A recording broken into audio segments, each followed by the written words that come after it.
que ce soit dans le commerce, l'agriculture, que ce soit dans l'artisanat, l'enseignement et la santé. Mais nous savons aussi que son travail est trop souvent invisibilisé, sous-financé et peu valorisé. À diplôme égal, elle gagne moins que son collègue masculin. À compétences égales, elle peine à accéder aux instances décisionnelles. Et pourtant, 70% des unités économiques informelles sont portées par des femmes. Cela signifie une chose très simple: notre potentiel est immense, mais il est encore trop bridé.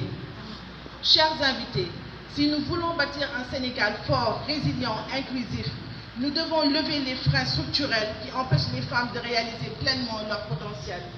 Ces freins sont connus comme tels: le manque d'accès au financement, le déficit criant d'infrastructures de garde pour les jeunes enfants, l'insuffisance de services de santé adaptés aux besoins spécifiques des femmes. Qui est puissant. Le premier, c'est l'éducation.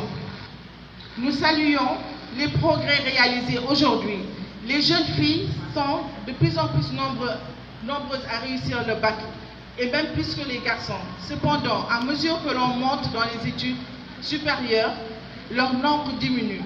À nous de briser ce plafond de verre, de pousser nos filles à aller jusqu'au master, jusqu'au doctorat et jusqu'au plus haut niveau de responsabilité.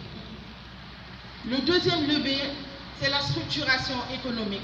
Trop souvent, nos entreprises féminines restent dans l'informel, sans accès au crédit, sans reconnaissance, sans même filet de sécurité. Nous devons encourager leur formalisation en adoptant notre système fiscal, en mettant en place des guichets de financement dédiés, en promouvant des taux d'intérêt soutenables, en renforçant les mécanismes de garantie. Nous devons aussi investir massivement sur les infrastructures éducatives et sanitaires qui permettront à la femme de ne plus avoir à choisir entre la maternité et sa carrière, entre l'école de son enfant et la croissance de son entreprise.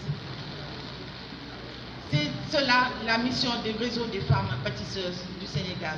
Fédérer les énergies féminines, apporter des solutions concrètes, bâtir des ponts entre les institutions publiques, les bailleurs de fonds, les acteurs économiques et la société civile. Nous appellerons à une alliance stratégique et durable entre l'État, les institutions financières, les ONG et notre réseau pour qu'ensemble, nous construisions une société